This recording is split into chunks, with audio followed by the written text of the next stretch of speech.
Welcome to the only office in the world where the end of the day is a literal legal mandate. You're not here because you're a psychopath. In fact, if the psychological evaluations found a single shred of genuine bloodlust in you, you'd be escorted out of these gates faster than a heartbeat stops after a lethal dose of potassium chloride. No, you're here because you're a professional. You're a civil servant with a very specific, very permanent job description. It's 3 a.m., and while the rest of the world is dreaming, you're staring at a checklist that hasn't changed in decades, because when it comes to ending a human life under the seal of the state, there is absolutely zero room for innovation. You've had 4 cups of lukewarm gas station coffee, and your hands are steady. They have to be. In this line of work, a tremor isn't just nerves, it's a potential lawsuit, a botched headline, and a nightmare that will haunt you until you're the one lying on a table. The routine starts long before the inmate even knows what hit him. You walk through the death house, a place that smells perpetually of floor wax and clinical indifference. It's quiet, not library quiet, but void quiet. You check the straps on the gurney. You test the tension. You've greased the wheels, because the last thing anyone wants to hear in the final moments of a man's life is the rhythmic squeak of a poorly maintained cart. It's about dignity, or at least the sterile, bureaucratic version of it. You check the phones, the direct lines to the governor and the attorney general. You pick up the receiver, hear the dial tone, and hang up. It's a ritual. You're the silent executor of a will that belongs to the people, and yet none of those people would ever want to shake your hand if they knew what you did for a living. You are the ultimate code black. You are the shadow in the room when the lights go out. Your coworkers don't talk much today. The camaraderie of the graveyard shift is usually built on dark jokes and shared exhaustion, but on execution day, the sarcasm has a sharper, more metallic edge. You look at the team. These aren't hooded figures with axes. They're guys named Gary and Phil who like fantasy football and have mortgages. But today, they are the tie-down team. They are the IV techs. They are the witnesses to the state's ultimate authority. You check the chemicals, Protocol 1, Protocol 2, Protocol 3. You verify the expiration dates. Imagine the irony of using expired drugs to kill someone. The lawyers would have a field day. You're cynical because you have to be. If you let the gravity of the situation settle into your bones now, you'll collapse under the weight before the curtain even rises. You see the inmate through the observation glass. They've had their last meal. Most of the time, they don't even eat it. It's a prop, a final gesture of humanity from a system that is currently preparing to stop their heart.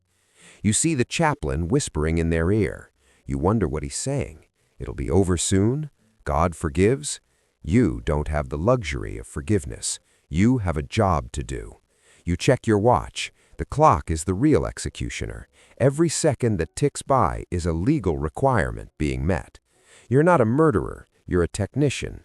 That's the lie you tell yourself at 4 a.m., holding a clipboard, ensuring the vein is accessible and the restraints are snug.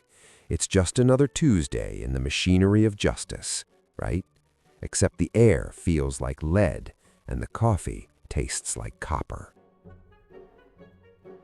Nobody goes to a career fair and stops at a booth for state executioner.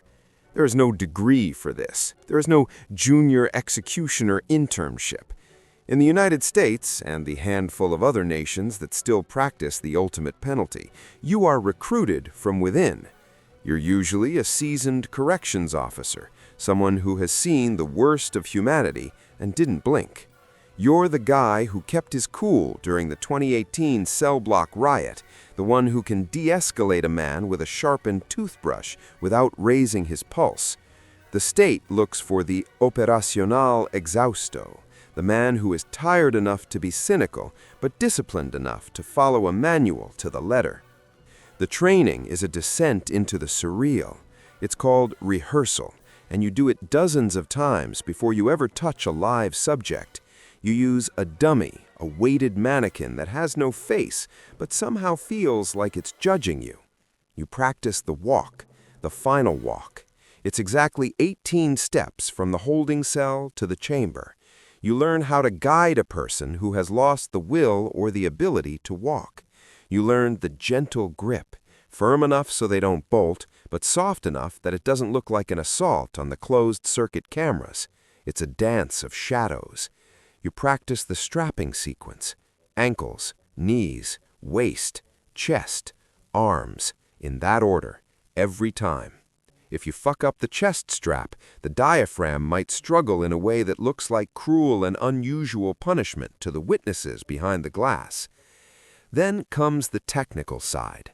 If your state uses lethal injection, you're trained by consultants because no actual doctor will risk their Hippocratic oath to teach you how to kill efficiently. You learn about the 3-drug cocktail: sodium thiopental to put them under, the big sleep; pancuronium bromide to paralyze the muscles, the silence; and finally, potassium chloride, the stop button. You learn how to find a vein on a person who has spent 20 years on death row with 0 exercise and a diet of processed mystery meat. You learn what to do when the vein blows. You learn how to stay calm when the IV line kinks and the monitors start screaming. And if it's the old Sparky or the gas chamber, that's historical engineering at its most macabre. You learn about ohms, volts, and the conductivity of a brine-soaked sponge. You learn about the legal kill zone. It's a science of misery. The psychological training is even weirder. They bring in psychologists to tell you how to compartmentalize. They give you a fancy word for shutting your soul off. They tell you that you are a member of the team, a vital cog in the wheel of the law. They warn you about the post-execution trauma. They tell you that you might start seeing the inmate's face in your peripheral vision at the grocery store. They tell you to buy a dog. They don't tell you that the dog will look at you differently when you come home smelling like the death house.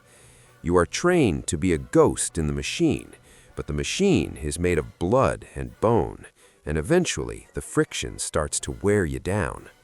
You learn the jargons: code 3 for the movement, finality achieved for the result. It's a language designed to hide the truth from the people speaking it.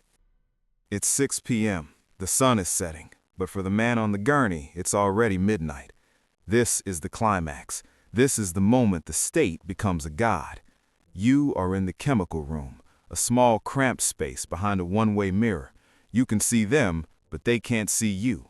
You are the hand of the law, disconnected from the body. The warden gives the signal. There are no dramatic speeches. There is only the heavy, oppressive silence of a room full of people holding their breath. You look at the IV bags. You've checked them 10 times. Your heart is thumping against your ribs like a trapped bird, but your hand on the plunger is a rock. "Proceed," says the voice over the intercom. You push the first syringe, the sedative. You watch the inmate's eyes. This is the part that stays with you, the moment the light goes out. It's not like the movies. There's no grand monologue, just a slow, heavy blink, and then nothingness. They're still breathing, but they aren't there anymore. You wait, the 5-minute rule. You check the monitor. The line is still rhythmic, a steady 60 BPM. You push the second syringe, the paralytic. The breathing stops. The chest stays still.